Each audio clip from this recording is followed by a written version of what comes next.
তোমাদের নতুন শিক্ষাবর্ষ নিয়ে যে কোনো সমস্যার সমাধান পেতে আমাদের ফেসবুক গ্রুপে জয়েন হতে পারো। ফেসবুকে M education our class 6 to 9 new curriculum লিখলেই তোমরা গ্রুপটি পেয়ে যাবে।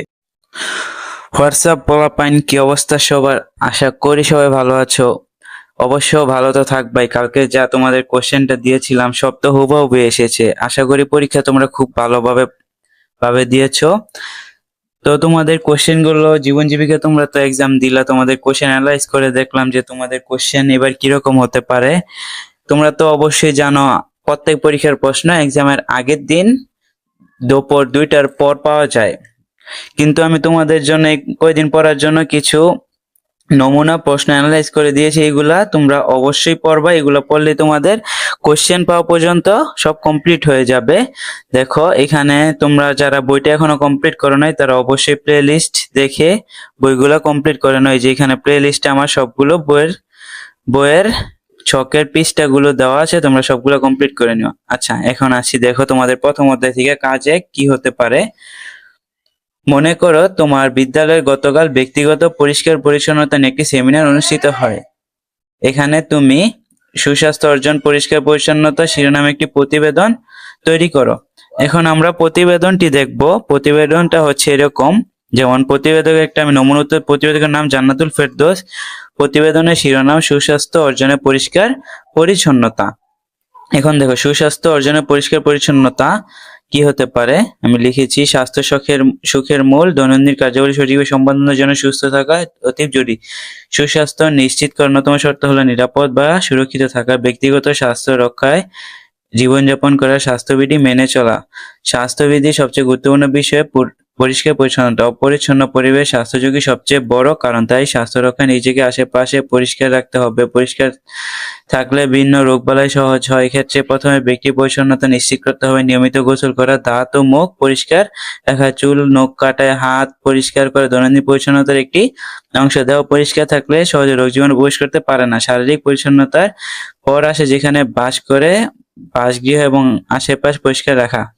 এজন্য প্রতিদিন সকাল বিকেল ঘরের মাঝে, বাড়ির আঙ্গিনায় ঝাড়ু দিতে হবে। পর্যাপ্ত সুব্যবস্থা করতে হবে। বাসগৃহে পরিচ্ছন্নতার পাশাপাশি পরিধেয় জরুরি দিনের ঘামমুক্ত পরিবেশে ক্ষতিকর পরিধেয় পোশাক প্রতিদিন ধুয়ে শুকাতে হবে। সময়োপযোগী ঋতুভিত্তিক পোশাক পরিধান করতে হবে। এছাড়া প্রতিদিন যে সকল খাবার গ্রহণ করে পরিষ্কার পরিচ্ছন্ন রেখে রান্না করতে হবে। কাঁচা সবকিছু ভালো করে ধুয়ে নিতে হবে। আর অবশ্যই খাওয়ার আগে হাত পরিষ্কার করতে হবে, কেননা হাতে লেগে থাকা জীবাণু খুব সহজে পাকস্থলীতে প্রবেশ করতে পারে, পরে রোগ ছড়তে পারে। তাই বলা যায় সুস্থতা ও সুন্দর গঠনের জন্য পরিষ্কার পরিচ্ছন্ন থাকা অপরিসীম। এই ছিল তোমাদের কাজ 1-এর উত্তর। তারপর আসি প্রথম অধ্যায় থেকে কাজ 2 কি হতে পারে। শারীরিক সুস্বাস্থ্য রক্ষা করণীয় বিষয়ে বস্তু উল্লেখ একটি পোস্টার তৈরি করো। দেখো এখানে আমি একটি পোস্টার তৈরি করেছি। পোস্টারটা কিরকম হতে পারে, নমুনা উত্তর তোমরা দেখে নাও। আপনি কি শারীরিকভাবে সুস্থ? আসুন স্বাস্থ্য রক্ষা করণীয় কি কি জানুন। স্বাস্থ্য রক্ষা কি কি করণীয়। দেখো নিয়মিত ব্যায়াম করতে হবে। বাড়ির চারপাশ জগিং, হাঁটা, মেডিটেশন করা যেতে পারে। সুষম খাদ্য গ্রহণ করতে হবে। খাদ্যালয়ে নিয়মিত শাকসবজি খেতে হবে।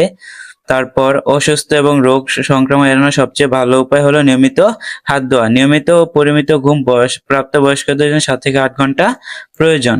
তারপর আছে যে কোনো বাজে অভ্যাস যেমন তামাক জাতীয় পণ্য গ্রহণ থেকে বিরত থাকতে হবে। তারপর দেখো তোমাদের কাজ 3 কি আসতে পারে।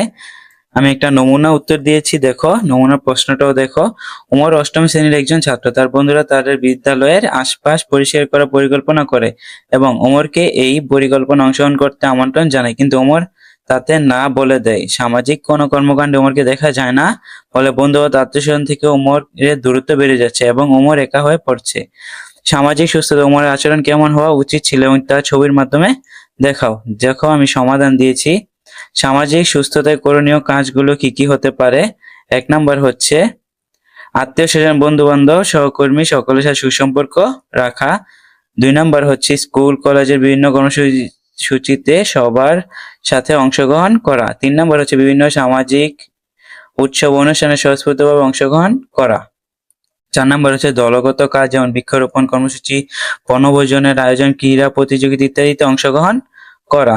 ঠিক আছে, তোমাদের এ পর্যন্তই ছিল প্রথম অধ্যায়ে 3টি কাজ। আশা করি তোমরা বুঝতে পারছো। যদি তোমাদের দ্বিতীয় অধ্যায়েরও এরকম কাজগুলো লাগে তাহলে অবশ্যই কমেন্টে জানাও, আমি পার্ট 2 অবশ্যই দিয়ে দেবো। আজকে এ পর্যন্তই ছিল। আল্লাহ হাফেজ।